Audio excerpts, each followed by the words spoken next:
Hey nonprofits, let's raise more money. For this episode, Jason and Trevor riff on how it's never a bad time to advance your mission. Let's get right into it. Hey everybody, Jason and Trevor here for another episode. Thanks so much for joining us. We got some cool things we want to talk about because there's a lot going on in the, let's call it the current event space. And Jason and I have some thoughts that we want to share. What's cool is I heard something awesome. I really pay attention to a lot of content out there about businesses and, entrepreneurial stuff and things like that. I'm not giving myself any titles. We do run a company. We love it. It's a family company. And it's fantastic what we get to do every day. We really are fulfilling our dreams as business people, Jason and I and our entire team. But I heard something really, really cool that will apply to nonprofits because, as Jason has mentioned many times before, a 501c3 is just a tax designation. You are running a business. You are furthering your mission. Okay. So I heard something really, really awesome. And it didn't matter if it was about the impending recession, economic meltdown, a global pandemic, a natural disaster. You fill in the blank with anything. It is never a bad time to advance your mission. Never. Right? So it's never a bad time to ask. People are wondering, gosh, is right now a good time to ask because we're getting to the end of the year and stuff like that, Jay. So, I mean, tell me what you're thinking about. Is it ever a bad time to ask? Is it ever a bad time? No, there's never a bad time. I don't think so. I think that, depending on what businesses is, you need to be prepared. I think that if you're a nonprofit, you need to be prepared. If there's like some capital expenditure that you're thinking about making, maybe you should be thinking about that. If you're thinking about maybe taking on more people, if you need to hire somebody, and if it's a have to or a want to, if you're going to expand that, maybe there's some thought into it. But when it comes time to raising money, I think though you need to always be fundraising. Yeah. Always be asking, always be further in the mission. And the thing I think it's real interesting is I hear all these people, they go, well, I don't know, should we be asking people for year-end gifts? Because with everything coming up? Yes. I'm like, yes, absolutely. Yes. You should. Yes. And the fact you should never even ask that question. Is Amazon going to quit asking you to contribute to Cyber Monday? Are they going to ask you to stop doing that? Well, I don't think that's my point is, you know what I mean? It's like, because guess what? Other people are going to keep on asking. We don't have to play by a different set of rules. Yeah. Well, yeah. I mean, it just don't even let that cross your mind because people that have the ability to give are still going to have the ability to give. Now, you're going to have some fallout. Absolutely. Sure. Somebody sells a company and they don't have that stream of income anymore. Sure. Somebody retires, they go through something and they lose some, that's life though. Downturn. But not everybody. No. Even in the Great Depression in the 30s, unemployment was terrible. It was only 25%. And I'm not saying only because that's a lot. Yeah. But there were still 75% of the people were still working and making a living. So you got to keep in mind that people that have capacity are typically going to still have capacity. I agree. Maybe they temper their giving. Maybe they change it. But okay, so you've got a guy that's been writing you a check for $10,000 for the last 5 years and you don't ask him because you've decided that, well, he may not be able to do. Who are you to decide what he can do? I love that.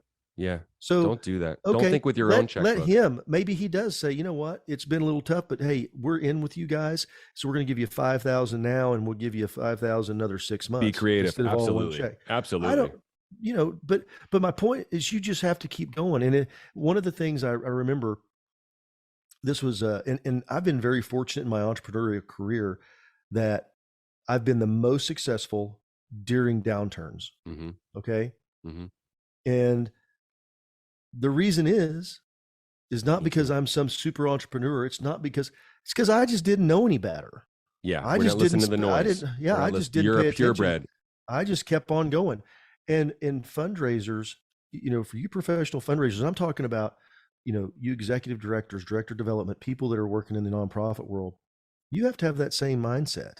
Yeah. I've been through several ups and down cycles. I'm old enough that I've been through like 3 of them.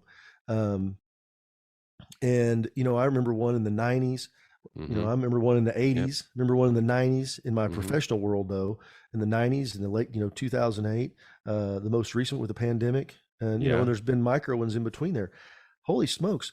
If you stop, but, and I had somebody tell me one time, they said, that's the time that you need to be going out working hard. It's kind of like Yep. whenever there's a snow day. When I started my very first telephone company, the best days I ever had in sales were when it was snowing outside or bad, the weather was bad. And the reason is because everybody else stayed at home. But guess who showed up to the office? The decision maker.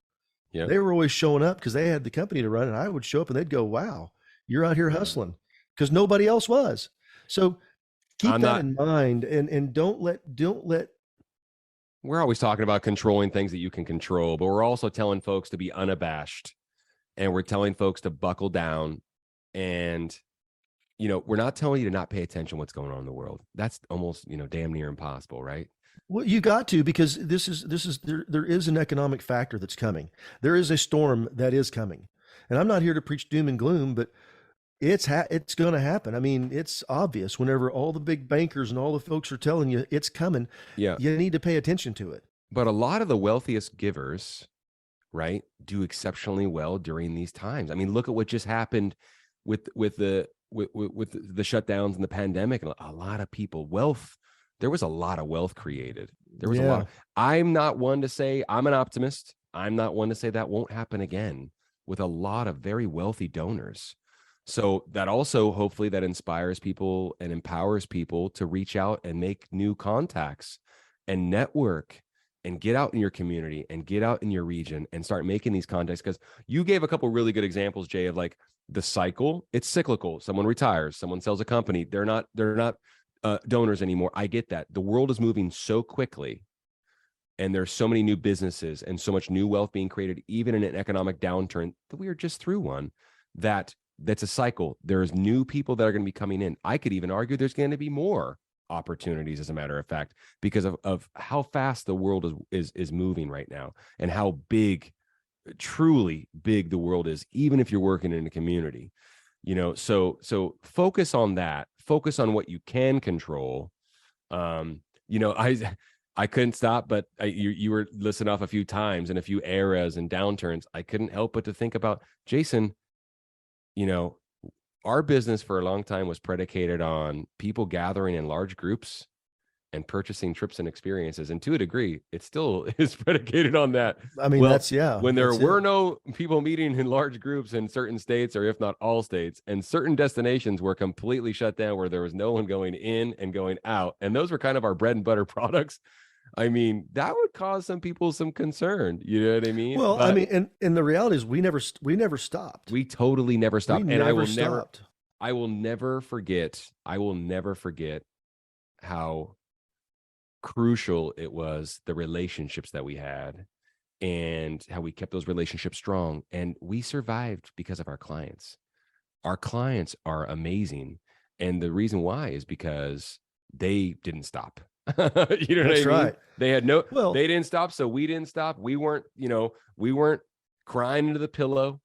A lot of things are stressful. You know what I mean? I totally get that. What's stressful? Your health. That's stressful. I think sometimes people use it as a cop out. I think they use it as an excuse. Sure. And I think they just say, you know what? Well, gosh, things are hard. I just don't want to ask anybody. We're all guilty of that. But you have to do that, because guess what? Your mission's not going to stop. Be patient with yourself. And if you have that kind of day on a Tuesday, you're not going to need. I'll tell you what, be patient, because on Thursday you might feel a heck of a lot better. You know what I mean? So yeah, I think that, these things bring up opportunities, and I think that you've got to go into it though. Keep your mission front. Do not bring outside circumstances into what's going on for your fundraising. I do not believe in that at all. I think that you've got to keep your mission focused, that you're still providing services, and that you bring up and you show everybody what you're doing. You talk about what you've done and what you're going to do. Yep. Put your mission first. You don't have to change the subject or ignore people when they bring up things like the economic downturn that's impending, or it's happening or going to happen or what have you. But a great way to change the subject, mission first. Yeah, because I mean, everybody. I've literally had these phone calls where people call me and they're asking for money, and they'll say, well, I know this has been 2020 and it's been really tough, and we're trying to, reach out and see if we could do something. It's kind of like, I was like, okay, you've just told me 15 reasons to say no. You've already given me a reason to say no. Yeah, well, sorry, it's tough. That's a great point, man. Don't give people a reason. Yeah, don't give them a reason to say no. Give them a reason to say yes. Tell them what you've done, what you're doing and what you're going to do within your mission. I love that, man. I love that. Yeah, mission focus. I think you can never lose. You can never lose. I love that. That's great, brother. Thanks a ton, man. We needed to share that. Thanks for everybody for listening. Let's get that off our chest, and hope it brought you some value. And we'll see y'all next time. Adios, everybody. Thanks, brother. Hey, everyone. Thanks for listening. If you love our podcast, click the subscribe button below, like this video, and leave your questions in the comments. See you next time.